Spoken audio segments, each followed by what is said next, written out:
So, good day everyone. I am Nick M. Ramasanta from Bitabeted Autotech 2A. So, for my topic, we're going to talk about the introduction to cooling system. So, first of all, the learning objectives.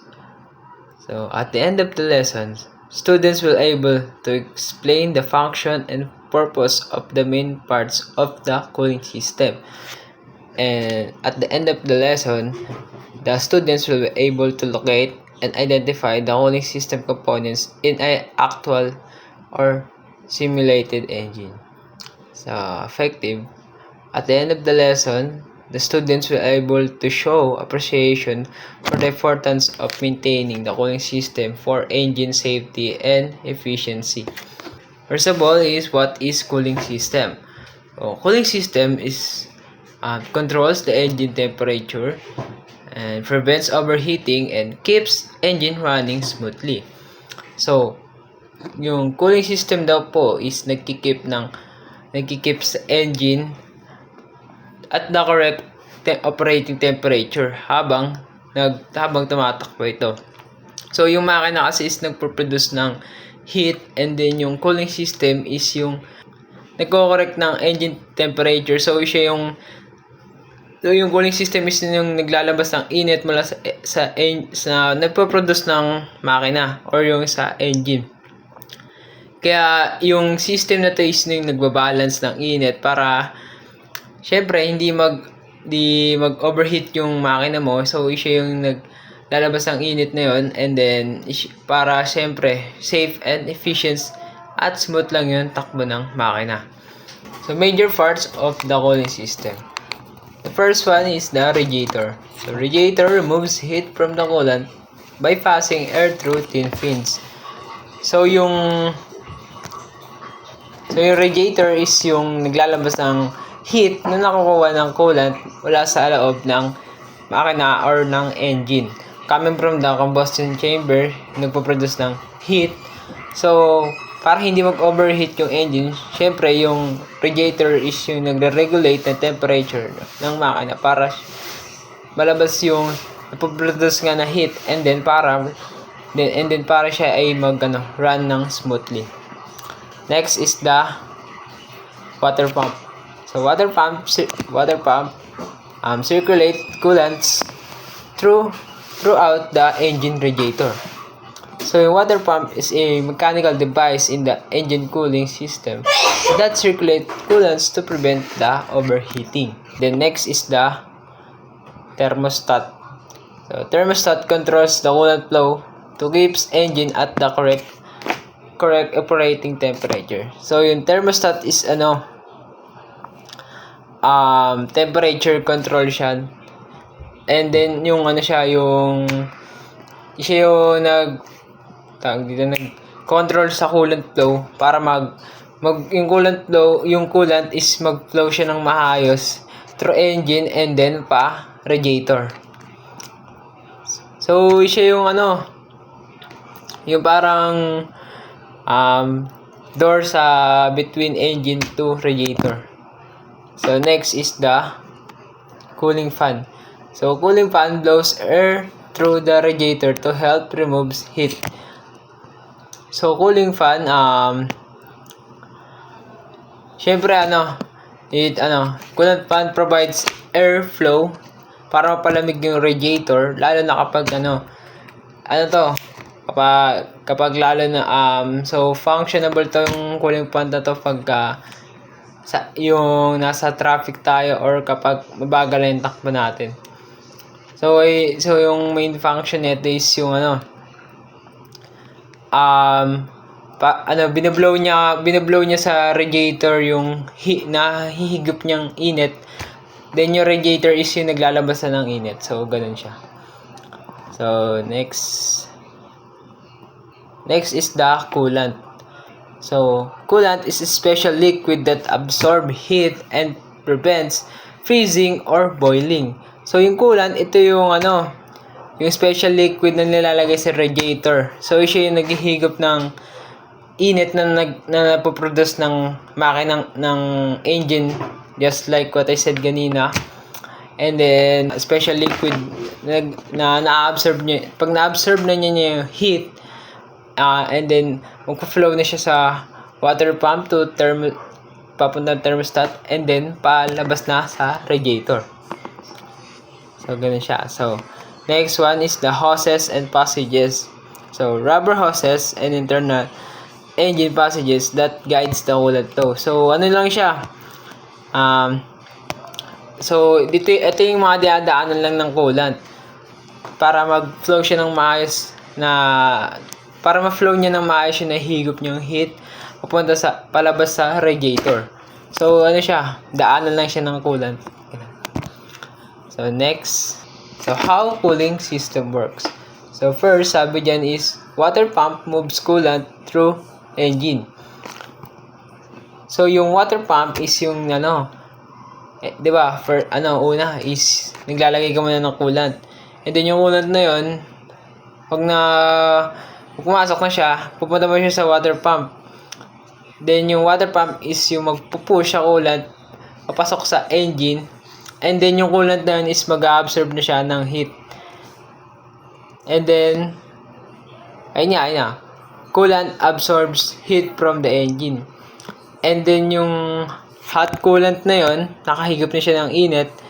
So, kapag naka-absorb na ng heat yung coolant is, so, pag na-absorb na ng heat yung coolant liquid na nagaling sa engine is ipupunta niya na ito sa radiator.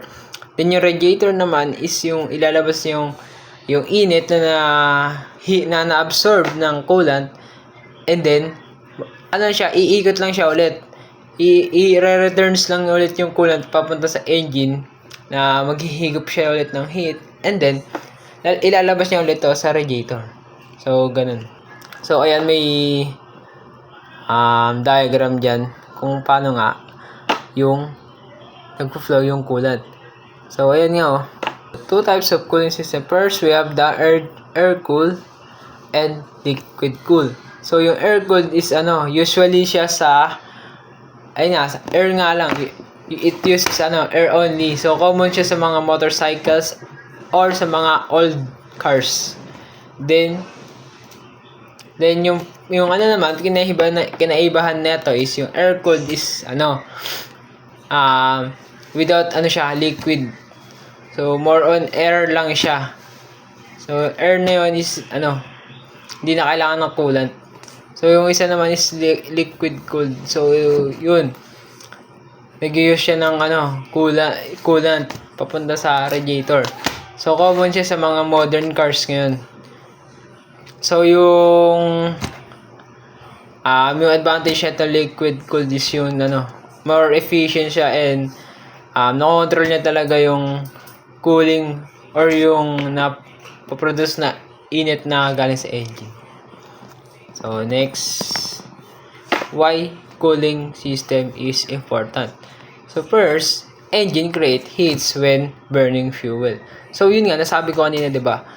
Yung engine nga is, nagpo-produce siya ng heat. So, yung cooling system na yun is yung nagbabalance lang ng temperature, correct temperature na napoproduce ng engine para, of course, di siya mag-overheating. And then, para overheating, para smooth lang din yung takbo niya. Kasi, pag overheating, sometimes, nagkokosto ng, pagkasira nga sa makina, kung hindi lang minor, major pa.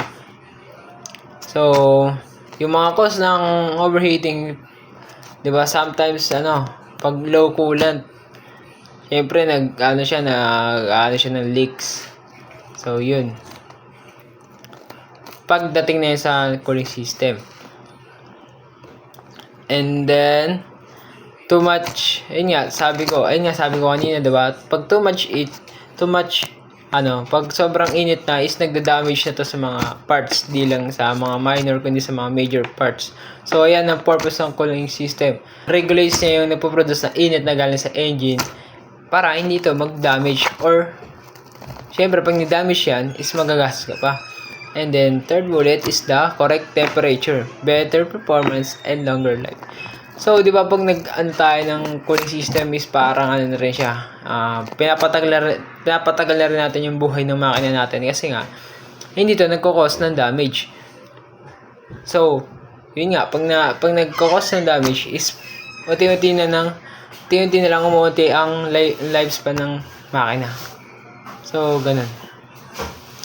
So, next, common cooling problems. First, we have the overheating. So, overheating, sometimes cause nito is by, low coolant. So, pag mababa yung coolant, syempre, mag-cause ito ng leaks. Or makakasira siya ng mga parts. So, next is the coolant leaks. So, syempre naman to, pag may damage yung hoses and passages, and also yung radiator. Pag may mga pag may mga damage, ayun, magkakos siya ng coolant leaks. And the next is the broken water pump or fan.